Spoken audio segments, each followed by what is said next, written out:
God bless you, ladies and gentlemen. We are 12 days away, 12 short days away from Election Day.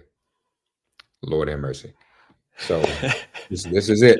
Ooh It's wee. happening. It's happening. Another Thursday Coast. Markos is here with us to tell us all about it from his perspective. Founder of dailycoast.com, the largest online progressive community, and founder of Civics with a Q polling firm. We'll see if we can get him to reveal some numbers for us. Marcos, welcome back. How are you Doing today? great. Doing great, Mark. How are you doing? It's been a couple of weeks. You've been busy. Yes, it has. I've been busy. Yes, for sure. It's been a lot happening.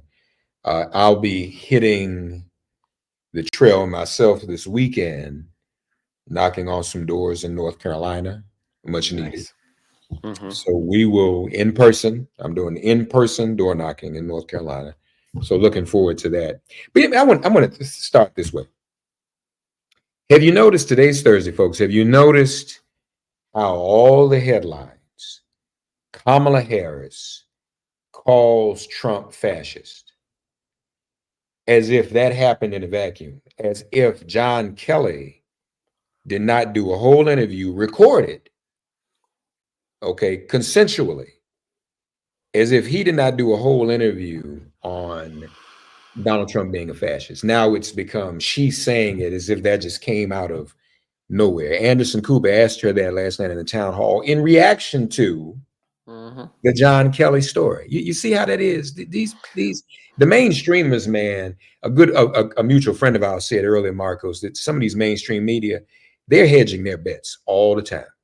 They don't want to 1 minute, they'll run a John Kelly story, but the next minute, oh, she said it, as if they didn't plant that seed. So they can, who no matter who wins, they've still got access. Yeah, I mean, it could be that. I actually think it's a little even more boring than that. I think there's this notion that in the political media that basically is the news is whatever the candidates say is the news, right? So that's why they go to her like, you know, he just accused you of being this and this and this, and it's always this um reactive idea as opposed to like what's driving the news, what's driving the issues. Can we explore what Donald Trump is all about? So if she doesn't say Donald Trump is a fascist, it doesn't matter if John Kelly says it or 34 of 36 Trump cabinet secretaries say it.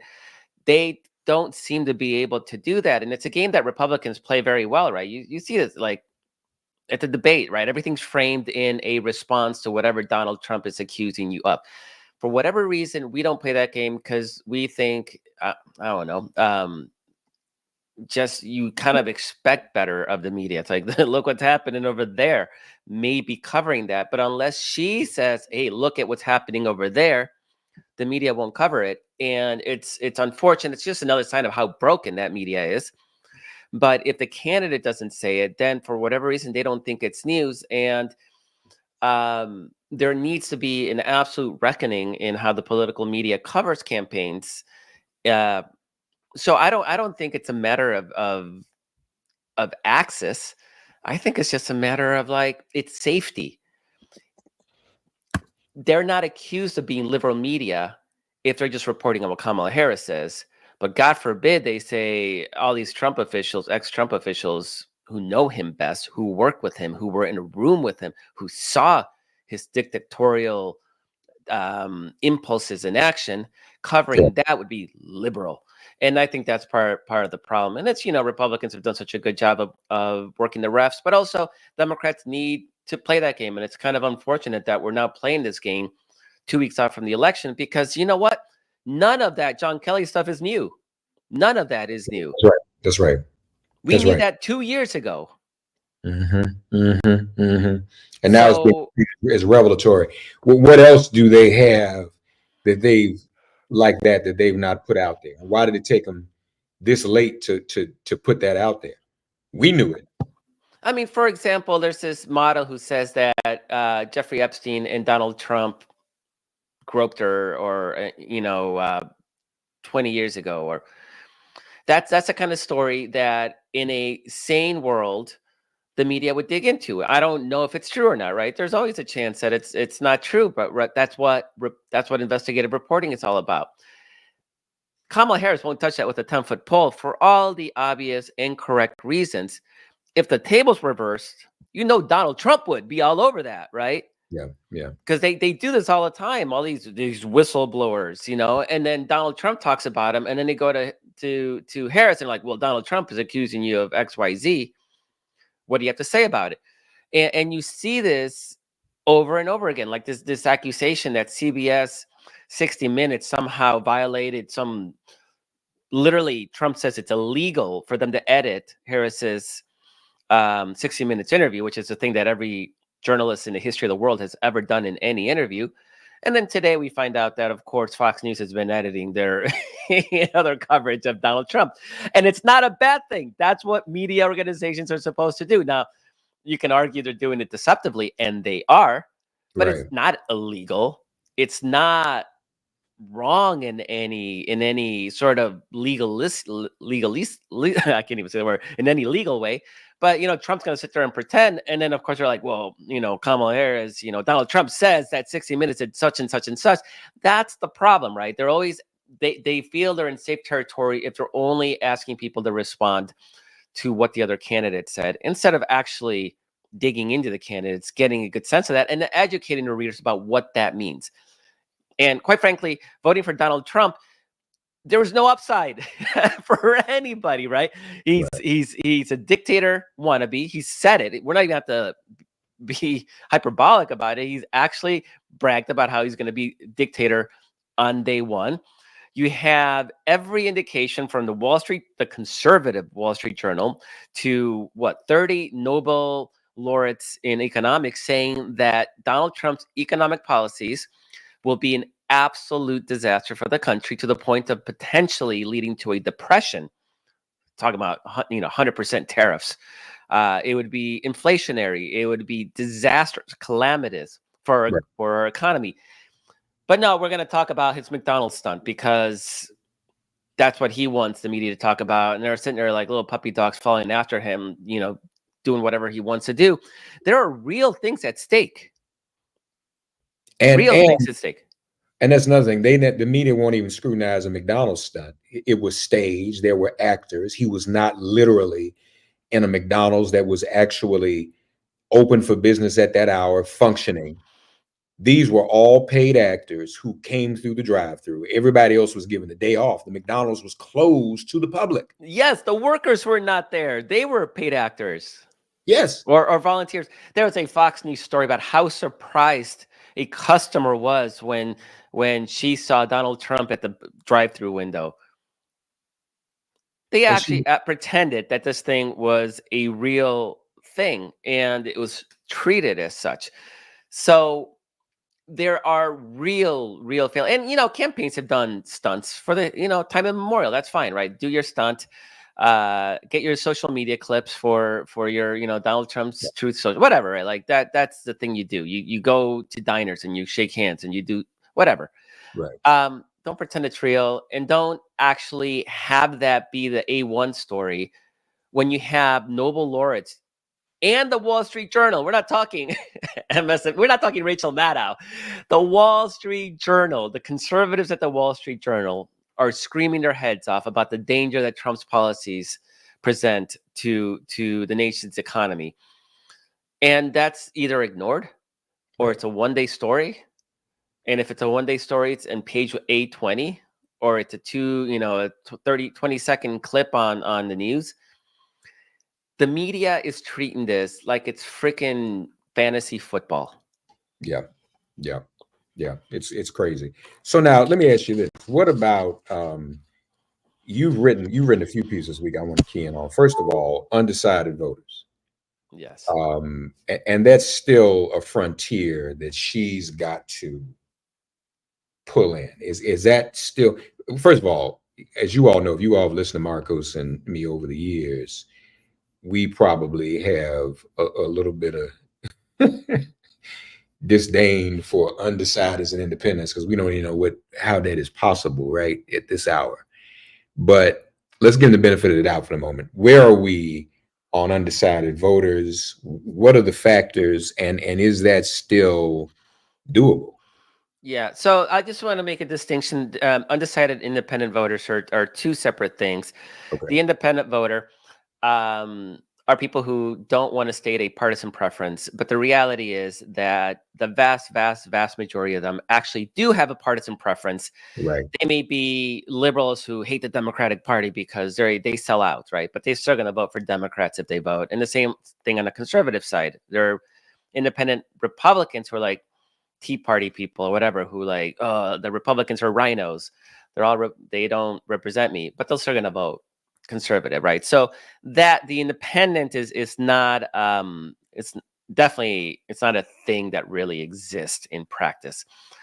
Undecided voters are really at this point are people who are not very engaged politically. And yeah, they may fall into that small subset of independents that are truly independent, but not independent in the sense that, oh, I vote for the best person, even though they may say that to make themselves feel better. It just means that they're ignorant on politics. I'm not saying that they're bad people. They may be brilliant physicists for all we know, right? But they just don't pay attention to politics. It's not important to them. And so right now in the polling, it's clear that we're down to about 3% undecided, Okay. and which is a historical low. Usually in the undecideds hover around 5 to 6%. So we got about half that. So already we're at an election where the electorate is highly polarized and have long ago decided. That 3% may not vote because they, by definition, are not very plugged in electorally, and they're not going to do something that makes them go out of their way to have to do it, right? So what we do know about them is that late breakers, people who decided a month ago who to vote for, in we've seen this in several polls, have swung for Donald Trump. His people were locked in. They were locked in 8 years ago, right? Like it's not. Um, what was different is that obviously Kamala Harris burst into the scene in what was it, June or July. Yeah. So it's Okay. still electorally, politically, very, very. It's only been a couple July, August, September. It's been 4 months. Not a that's not a long time in the scheme of electoral politics. So what we're finding is that people who are making their decisions within the last month are overwhelmingly Kamala Harris, to the tune of 65% of them are opting. That 3% that is left are heavy Democratic constituencies. So if we can get them to vote, great. If not, Harris consistently has enough of a lead in the swing states that she should win the election. Not big leads. We're talking 1-2%, right? 1 to 2 points. And the same thing in the states that she's losing, like North Carolina losing, I put in quotes because some polls show her winning. Right. But in the aggregate, she's down about 1% in North Carolina. She's down about 1% in Georgia. Um, those are margins that can be made up by GOTV. That means all of you guys doing door knocking, phone calls, writing postcards. You're doing God's work. That's how we're going to win those states. But there's another factor, Mark, that there's sort of two pieces. One is that a lot of the low propensity voters that are still not likely to vote, but the campaigns are working very hard at turning them out, are young voters. And we know that there's a big gender gap between women and Democrats, men and Republicans, amongst the entire electorate. It is most pronounced amongst young voters. So young women are heavily, like 70% Democratic. Young men are about 60-40 Republican. It is an absolutely, I mean, I don't know how they're dating these days, like, because they are on different planets, these young kids. And now the thing is, those young women are highly motivated to vote. Mhm. Mhm. Those young men are the worst performing voting demographic. So when you hear Donald Trump's campaign, and you see this a lot, they're talking about their low propensity voters. And they have Charlie Kirk, whose job at Turning Point USA, whose job is to turn out low propensity voters. What they are talking about is young men. And Mark, we're going to be talking about these young men for a long time because they are a vanguard of a fascist right. These are the Andrew Tate fans, um, the oh, I don't even, all these young podcasters, these sort of fascist young podcasters, people who listen to Tucker Carlson. Um, they're going to be a problem politically for a while. They're also violent. They are dangerous. And we're seeing this not just in the US, we're seeing this all across the world, in Eastern Europe. When you look at the neo-Nazi movement in Germany, it's young men. In Poland, there's a fascist right, young men. And there is a global, as women have risen and have taken their rightful place in society, in the economy, in making decisions, men are feeling, quote, alienated, and these young men are the sort of societal reaction to the rise of the women's movement globally, in the US and globally. So this is going to be a challenge that we're going to have for a long time. But right now, electorally, as we're talking about these next 2 weeks, they are who Republicans need to turn out. And I was actually laughing because there was somebody looked at, I forgot what campus. There was some campus in Georgia, and they looked at 5 sororities, and in all 5 of these sororities, more than 5 people had voted in those houses.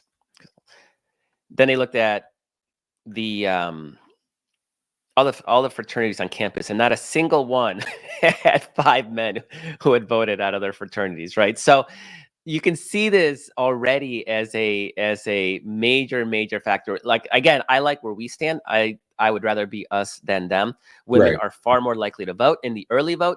It's not even close, Mark. Women are absolutely swamping men in the early vote. And we've talked about the early vote. I don't want to overly emphasize the early vote, but it Right. does give us clues about what's happening. And what we're seeing in the early vote, again, is that women are far more motivated to be engaged and to turn out. I believe that that the numbers are not going to be as close as we're seeing in the polling. That's where I am. That assumes we're all working our asses off because we have to. We don't want a close election. The close election may be one of the worst case scenarios because they're going to try to steal it. We need wide victory margins. I don't think, and there's lots of reasons. One of them is I think pollsters are hurting. It's called hurting, right? So everybody says, yeah, it's toss-ups in the toss-up states. If you blow the call, it looks bad. If you are where everybody else was, in the middle, just saying it's a coin flip, yeah, nobody's going to knock you for that. So Mhm. I don't think it's going to be as close as the polling's going to be. I think Kamala Harris is going to win. I think Democrats are being too doom and gloom because it's what we do. But we can't just win narrowly. We have to win big. And I think that's what we need to be fighting towards. And everybody should be knocking on doors and making phone calls or writing postcards, doing whatever you can to make sure that you are personally responsible for getting 10 people to the polls that otherwise might not have gone. Think of Yeah. it that way.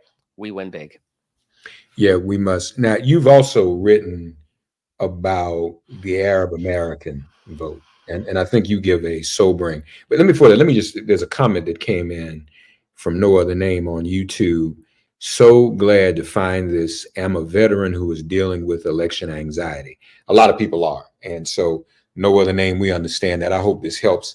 But let me just say one thing. Markos mentioned the early turnout, and Markos has been keeping me sober on that because a lot of us aren't sure whether those are voters in addition to Tuesday, November 5th, or whether that eats into the margin Tuesday, November 5th. I do know the campaign is calling those early voters a firewall. So their belief is, that's the terminology they use, their belief is that those voters will be just that when it comes to Tuesday, November 5th. Let's hope so. So thank you, no other name. I hope that helps you with your anxiety. Don't get me And wrong. I will say we have more reason. The fact that they're not as anxious as we are betrays the reality that they have nothing to lose if we win. If Democrats win, the economy does better, more people have jobs, people have rights. They get to cry about Dr. Seuss books and try to ban books and try to talk about stuff that doesn't matter, because they have nothing personally at stake in the election. We do. We do. We have our rights. We have our democracy. We our jobs. Everything is at stake if Republicans win. So we have a lot more to lose than they do, and so that's why we are more anxious. Otherwise, if they actually cared, if they actually believed what they think about what they say about, oh, she's a communist, if they believe that, they would be a lot more freaked out. But they don't believe that. How speaking of that point, I was going to go to Arab Americans. Before we do that, she did. I think she did. Was it Univision or Telemundo? One of them. But amongst the Latino population, and you shared some polling numbers with them as well. How real? And no other name also just shared with us. It helps so much. I already voted for VP Harris. Thank you. No other, not no other name. It is. um, uh, how much does this socialist um, characteristic being tied to her, does that, do you think, impact the Latino population? Because what they're saying to us is that so many immigrants are escaping from socialist countries, so to speak, or so-called would-be communist countries, and that's their anxiety toward her. Is that a real thing? I mean, it's something that you can exacerbate in communities that already have that, which are basically the Cuban, Venezuelan, Nicaraguan communities in Miami. So they're gonna do that. None of those communities are in electorally significant states right now, because when you're looking at where the Latinos are big, it's Nevada and it's Arizona this election cycle, the ones that matter in the presidential race, and those are mostly Mexican and Central Americans. So it's a different vibe. Obviously, like all these immigrant communities are not monolithic. They all have their own experiences and political leanings, and so what we're seeing in the good data is there may be a slippage of 2-3 points, maybe 4 points. But here's the thing: is that slippage is among young Latinos. It's not the older ones. It's the same dynamic that's driving young white men and young black men too. Mark, you probably know this as well, right? We're seeing that in the data. It's not huge shift, but it's there. And the thing about that is that, as I just mentioned, young men are the least likely to turn out, and young black men and young Latinos are even less likely to turn out than young white men, which are already not very likely to turn out. So, if that's the slippage we're seeing in the data, and from digging into it, that's where we're seeing slippage, is young white men.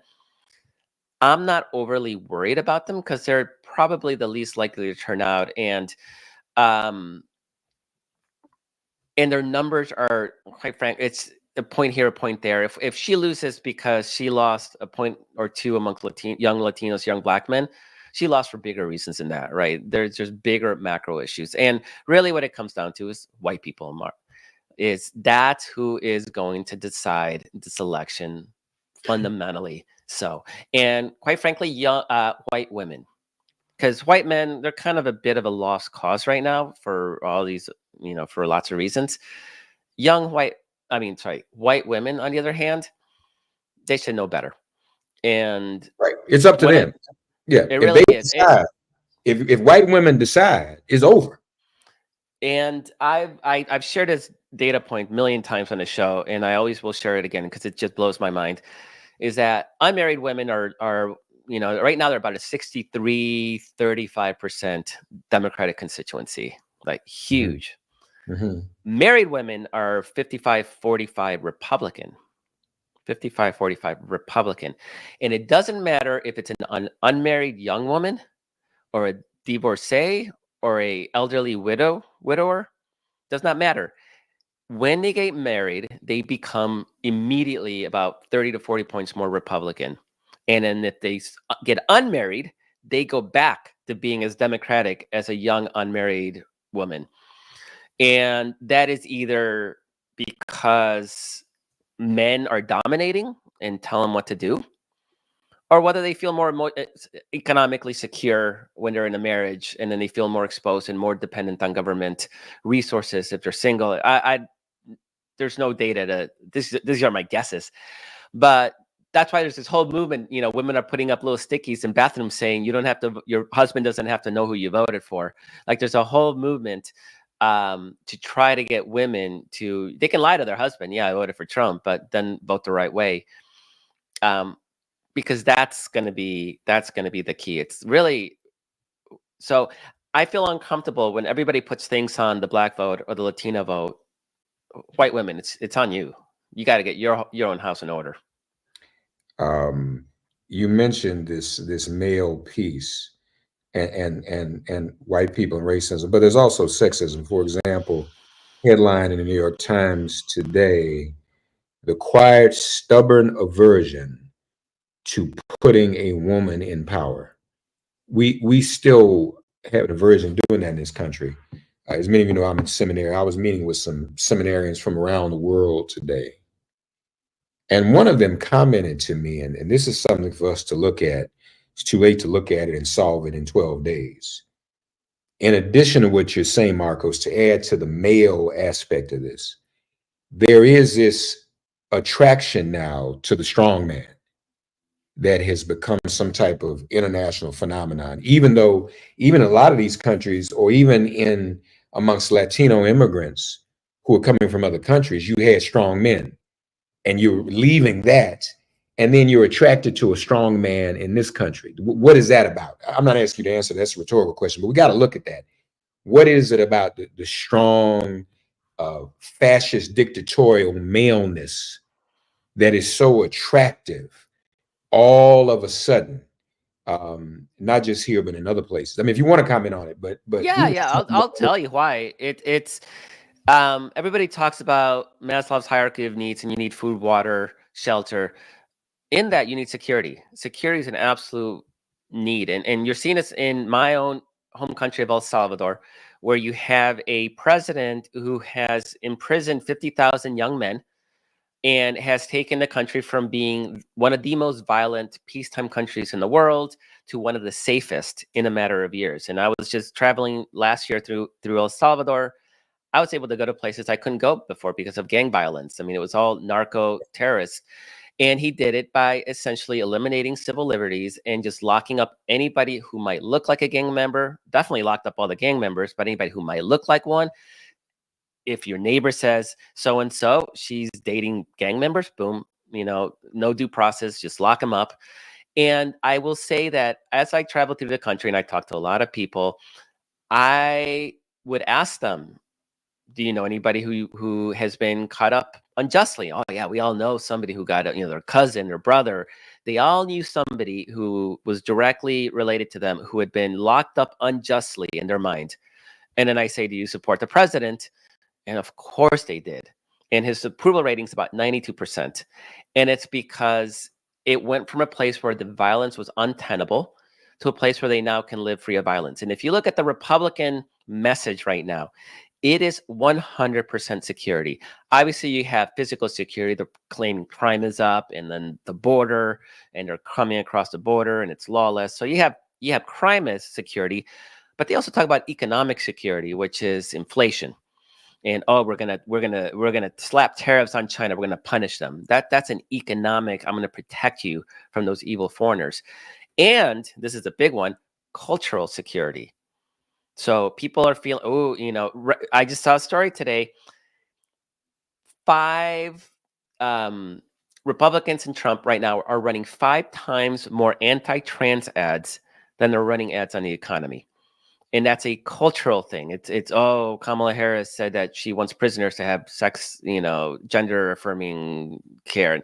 So this is the which message. It's occurred, security. And a which went dictator. on during his administration, by the way, and it's Yeah, been of course, found of course. that he signed off on that. It's So, all bullshit. It's what it is. But you right. have Trump basically saying, I'm your daddy. I will protect you from those scary foreigners, from those immigrants, from liberal woke ideology, from criminals. That is, and there are people, and we see this time and time again in history, there are a subset of people that are perpetually scared and really respond to that kind of messaging. So when you have conservatives laughing about liberal safe spaces, they are the ultimate safe space. Daddy, come save me from the scary people. That is who they are. And it is a message that resonates. And this is why I've been critical of a lot of sort of very progressive criminal justice reform stuff, because anything that smacks of you're letting criminals off easy then becomes real easy political fodder for the right to say you're not being kept safe. And people will vote against their interest if it will make them feel safe. And like I said, in El Salvador, people are like, yeah, my brother, he's in jail. He didn't do anything. He's not a gang member. And they still support it because they feel safe. Well, but here's the other irony in that though. So the woman in this case, the liberal versus the strong man that keeps you safe, she is actually the one who has prosecuted. And I think that helps her, Mark. I mean, Well, she's doing better than Joe Biden. well, She, yeah. So, I mean, it's hard to see, like, what would it be like if Pete Buttigieg was a nominee? What would it be like if it was, what's his face, Shapiro from Pennsylvania?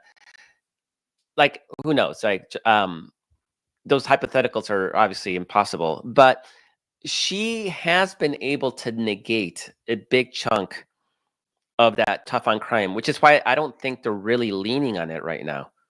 Yeah. Well, we should hope so. Okay, so moving on, Arab Americans.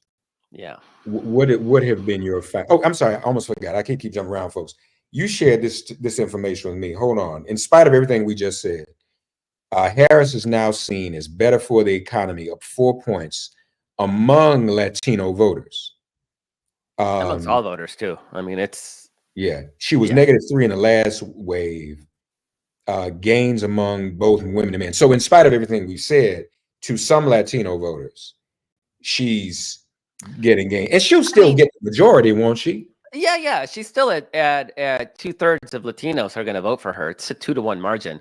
And the question is, and the reality, this is where this kind of analysis gets really freaking difficult, because we are depending on the 2020 exit polls to give us sort of a baseline, right? Well, and if you look at the exit polls, I think Biden won Latinos like 63-34, something like that, right? An exit poll is a poll. Exit polls are polls. It's literally poll. It has a margin of error. And not that, but in 2020, there was no in-person voting. Most of it was done by mail. So you couldn't even sit outside of a polling location and get respondents. So you had to make phone calls, and it's a poll. So if we see, Kamala Harris is running 4 points behind, Joe Biden in 2020, there's a polling error of 2020, and then there's a polling error of whatever poll we're looking at today. It's all in the same freaking general vicinity. And then if we're going to see like, well, young Latinos are actually trending more Republican, that's even a smaller sample. And not only is it a smaller sample with a bigger margin of error, it's young people, which are impossible to poll anyway amongst any demographic, any group, right? So people sit there and like obsess over this point here, this point there. We actually don't know the exact number in 2020. We don't know the exact numbers in that poll today. And we don't know who's actually going to turn out in 2 weeks to vote. And when we do have exit polls, and I'm going to sit there like everybody else, I'm going to compare the 2024 exit polls with the 2020 exit polls, and I will try to come up with insight. But in the reality, they're polls. They have margins of error. And so people are making too much of this sort of idea of slippage. Honestly, I don't think we're going to see slippage in any electorally significant way. I just don't see it. I see the slippage in young men, for sure. I see that. That's real. But young men don't vote. Yeah. So you can say, yeah, we're losing young men because we are, but I don't think it's electorally significant this year. It's going to be a problem because they're going to get older and they're going to donate money and they're going to lead organizations and they're going to become more politically active as they get older, like any group, right? We all vote more as we get older. Will it matter this year? I just don't see it. I don't see that sign. And I definitely don't see it in the early vote. And Mark, we can look at the early vote. We can see who's voting. Young people are not voting by big numbers. Young men are barely showing up. It's a blip. So I'm not talking about this just out of like, oh, I'm gonna pull it out of my, Right, where. right. It's based on what we're seeing right now. I'm looking for those warning signs. I'm looking for any sign that are supported slipping. Right now, I'm not seeing that. I'm seeing a lot more Republicans voting early, but we knew that was going to happen because they're trying to get people to vote early. It makes sense for a campaign to bank your votes because they may die. You may get a storm that day. You may you can focus your GOTV operation on getting out your less involved voters and supporters instead of trying to just get out your like people who were going to vote anyway. It's a lot more efficient to bank them early. And Republicans learned that. They learned how they screwed themselves in 2020 and 2022. And so they're banking early votes. And so we're seeing more of that. So there's a lot of like, oh, the Democratic advantage isn't as big as it was in 2020. It was never going to be as big. What I'm doing is I'm looking at who is voting. What are those demographics? What are those characteristics? And what we're seeing is that women are absolutely swamping men. And we're holding our own in racial demographics. But suburban, everywhere we look, suburban counties are off the charts, and suburban counties are ours this year, just like they were the last two cycles. Got it. So we see big numbers in the suburbs. We're in good shape. No other name. Rice was once more. I can't help but share this one. No, that's not. This is the one. Here we go. White suburban college educated women will show up. Black women educated us. Yeah, they So did. yeah, hopefully, Yeah, they did. that remains the case. Last but not least, the Arab American vote, and Markos wrote about this at Daily Kos. He's really had some thoughtful insight on this. This is a group that's no more monolithic than any other. Yeah, I mean, when I would venture to guess that if most people listening today, if I said, what religion are these Arab Americans? People would be like, they're Muslim, of course, right? Only about a quarter, less than a quarter of American Muslims American Arabs are actually Muslim. Most are Christian, actually. And these are people that were basically ethnically cleansed or religiously cleansed from Muslim areas of the Middle East. And they ended up landing on our shores. Jewish people in those countries ended up in Israel, and Christians ended up in the United States. That's sort of where they've historically landed after that sort of religious realignment of the Middle East following World War II. And so you have these communities. So this idea that, oh, well, you have 300,000 Arabs in Michigan and Harris has to do this or that on Gaza in order to get their support. It's not that simple. Just like the Latino community is fragmented, and there's Republican-leaning Latinos in Florida. The American Arab community is actually quite fragmented, and so I went in through and I looked at some of the issues, and the reality is that only about 20% said that Gaza was their top issue in making their electoral decisions. So what we're seeing is that it's pretty split. It's like 40%. 42% Trump, 40% Kamala. And so Trump's got a slight lead, and people are kind of really perplexed about why would Arab Americans vote for Trump, who has promised to deport all of them. And the reality is that a lot of them are very conservative demographic. You have a town in Michigan that is a Arab majority city council, and the first thing that they did is they banned the pride flag.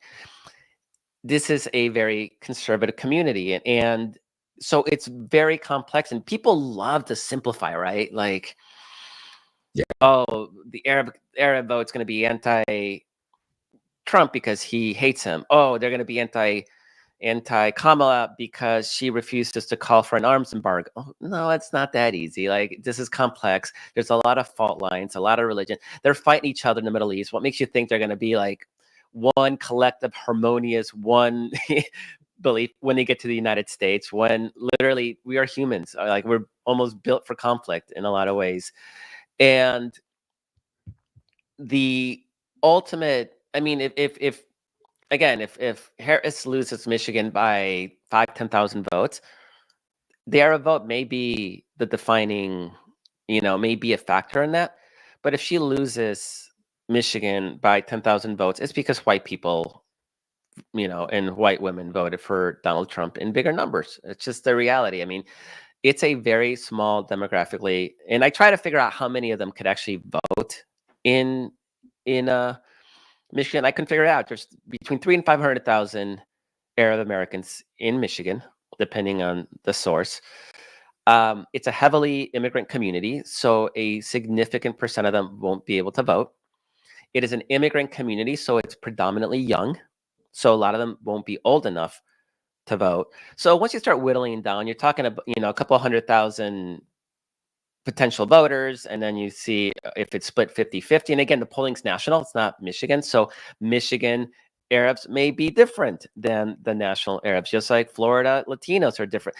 It gets freaking complicated, right? But when you look at it, the best case scenario is that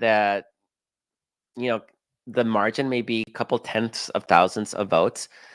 If Harris loses Michigan by that much, it wasn't because the Arab community turned on her. It's because white people love Trump's fascism. I mean, this is bottom line, right? Yeah. So we got to maximize the vote where we can. Obviously, it'd be great if all these Arab voters in Michigan voted for Harris. But no, stuff is complicated. Yeah, it is. But as Markos said, folks, it boils down not to any one demographic of color. Again, if white women do what they've been doing every election since Roe, we'll be okay. This is the first time, though, and Markos and I have touched on this before, because you've had other states that are red where Republican women voted to constitutionalize abortion, constitutionalize Roe in that state. But this is the first time in states where you've got abortion and Trump on the ballot. That's only in 2 states. Otherwise, you have Kamala Harris on the ballot, which really is a de facto vote for Roe. Let's face it. We're not confused about that. Nobody's confused about that. Yep. So the question becomes, for the first time, you got Roe and Trump on the ballot. And so logic, sanity, reality says, wait a minute. I voted for Roe. I always have. I want Roe.